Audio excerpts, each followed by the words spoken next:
With the season finally behind us, the Jets are going to look to improve their roster any way they can. That's trade, free agency, draft, all sorts of moves that Joe Douglas could potentially make. Here's what I would do if I were the Jets GM to improve the Jets roster for the 2020 NFL season. CEEDEE, Jets! Welcome to Jets Talk. My name is Ryan. I'll be your pilot today. If you're new here, hit that subscribe button. If you've been here before, welcome back. I love having you here. Guys, tune in every Monday night, 8 o'clock to 10 o'clock. I do my live call-in show, so if you want to argue with me over all my selections, cuts, and moves from this video, I look forward to your arguments. But let's jump right into it. This is my mock offseason 2.0 for the New York Jets, and let's go right into it. The Jets have $56 million in cap space. I screwed up a little bit on my salary cap video that I made for the Jets. We actually have 56 to start. The rollover is already included in that, so we're going to wind up with a little bit less than what I had originally indicated over there. But we have $56 million in cap space. I want to make some cuts to see how much cap space we can really free up. Matthias Farley, Josh Bellamy, you guys are both gone, saving $1.2 and $2.2 million. Quincy Enunwa, I wish you could have stayed healthy. I really like you on the Jets, but unfortunately, I don't think your career is going to continue too much longer. Cut him, $2.4 million saved there. Tremaine Johnson, sorry, contract has been a nightmare so far. $3 million saved from that experiment. Dal Roberts saved $6 million on his contract. Avery Williamson, while I'd love to have him back, and I would love to actually trade him if we were going to end up cutting him, because I think we could get some type of asset back, but with the torn ACL, let's assume we just have to cut him. We won't get anything extra for him. $6.5 million. I don't see the Jets wanting to pay two top 15 linebacker contracts. And Brian Winters, $7.3 million to round out the cuts. The Jets are sitting at around $81 million in cap space. Before we jump into free agency, I want to look inward at some of our own free agents and see who we could retain. We have about $81 million in cap space. I see Robbie Anderson, as much as the Jets and him have discussed wanting to come back on a contract, I think he's ultimately going to try and go for the most amount of money possible. I don't think the Jets are going to be the top bidder for Robbie's services for next year. So I think he's going to walk. I see him going to the Panthers or the Dolphins. That would kind of be my rough guess of where he could go, possibly the Eagles. But when we look internally, I think I'd like us to re-sign Arthur Millette. He's a restricted free agent. He can't get the original round tender, which would have been a little bit cheaper for us because he was an undrafted free agent. So we have to put the first or second round tender on him. I believe we put the second round tender on him, so that's $3.3 million there. Lachlan Edwards, 3 years, $9 million. We get our punter back. Now, I went high on that deal. I don't think we necessarily have to get him for $3 million a year, but, you know, argument's sake, we give him $3 million. It's a little bit, excessive, whatever. Jordan Jenkins, 3 years, $18 million. I think we could get him for $6 million a year. He's been pretty solid. I kind of compare him to Brian Thomas in that sort of respect. He's got a little bit of work to do. I think a lot of his sacks came from coverages, but I think he's a solid edge setter, and I think it's someone we should try to keep on the team. I think he could continue to grow moving forward. Brian Poole, this is someone I'm real big on. 3 years, $24 million. That's $8 million a year. Would love to have him back in the slot. Alex Lewis, 1 year deal, $3 million for the left guard position. I think we at least want to retain some of our talent on the offensive line. It doesn't mean I don't think he should be competing for a job, but I think bringing him back is, at least solid for that 1 year contract. Kelvin Beachum, I have us bringing him back on a 1 year, $6 million deal. There's no guarantee that the top left tackles are going to be available for the Jets when they pick at number 11. I think worst case scenario, you have to retain someone who actually played relatively well for us for the games that he was in there for. So I would bring Kelvin Beachum back. And then I'll round out our re-signings with Demaryius Thomas, 1 year, $3 million, I think, just to keep consistency. With Robbie Anderson leaving, I think you want to have some type of consistency around Sam in terms of his weapons surrounding him.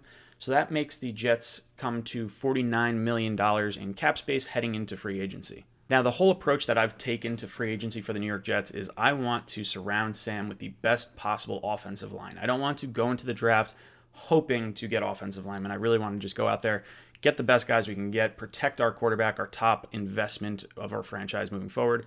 The first move I make, I go out and I take Graham Glasgow, the right guard or center from the Detroit Lions. Rumors are they're going to let him test the free agent market. I wanted to get a replacement for Brian Winters so we could plug him in on the right side of our offensive line. I think he'll get 4 years, $44 million, something similar to what Mitch Morris got from Buffalo or Roger Saffold got from the Titans. I think that's a good sort of sweet spot for him. I would be very happy with that increase there. He's 28 years old. He was active for 62 of his 64 games. Pro Football Focus grade was a 74.1, and he was the 11th ranked guard this past season. Sticking with the offensive line trend, I want us to go after Jack Conklin, the right tackle for the Tennessee Titans. I really like him a lot. He led the way for Derrick Henry this past year, so he's, obviously anyone that's on that line I'd like to sign up for. So I'd be very happy with the upgrade at right tackle there.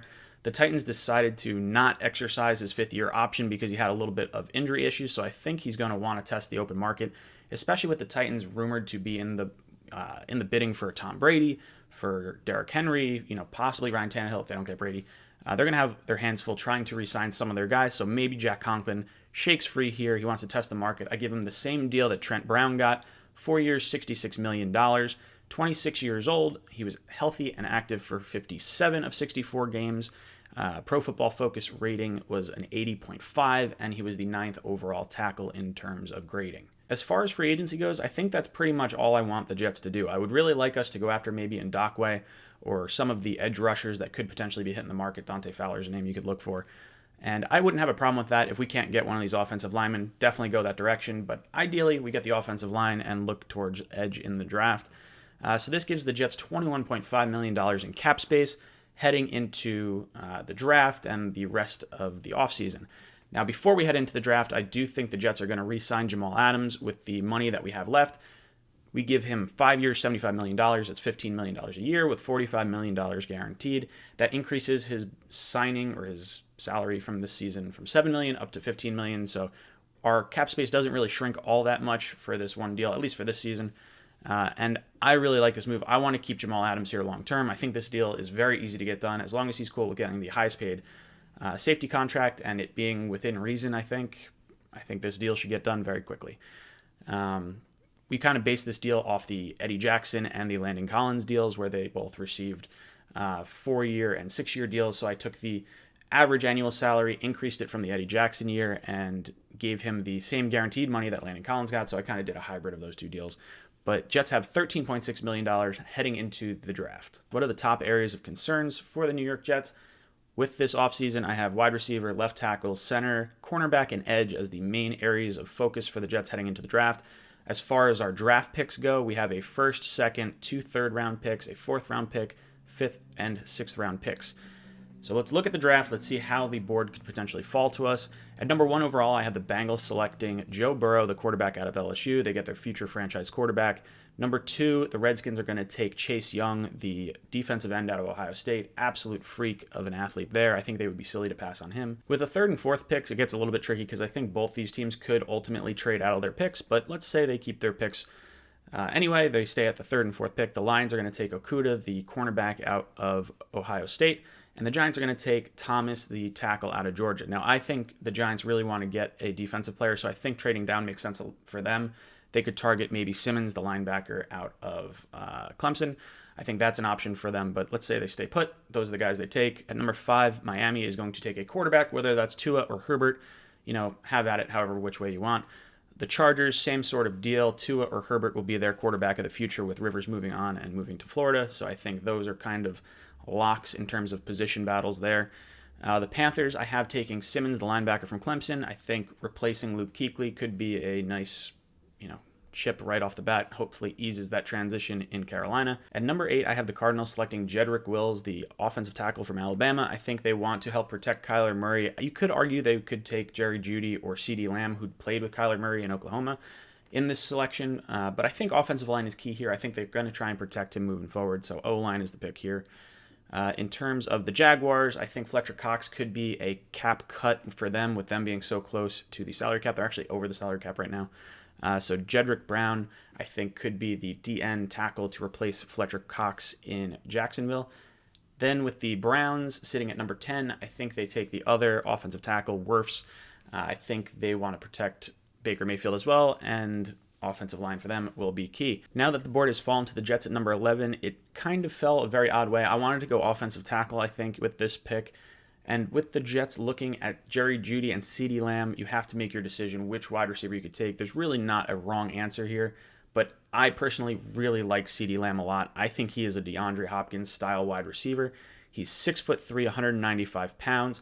He put up, these numbers in a conference that isn't generally considered the star-studded conference, I guess. The SEC is always looked at as the top talent pool. So was he going against the top-rated corners? That's always going to be an argument. He's increased his stats each one of these last few years. But when you look at him in the Orange Bowl against Alabama, he had 8 receptions, 109 yards, and a touchdown. So he can put up good numbers against top-ranked defenses. I'm not worried about that. He was a finalist for the Blitnikoff Award, which is the best receiver in the country.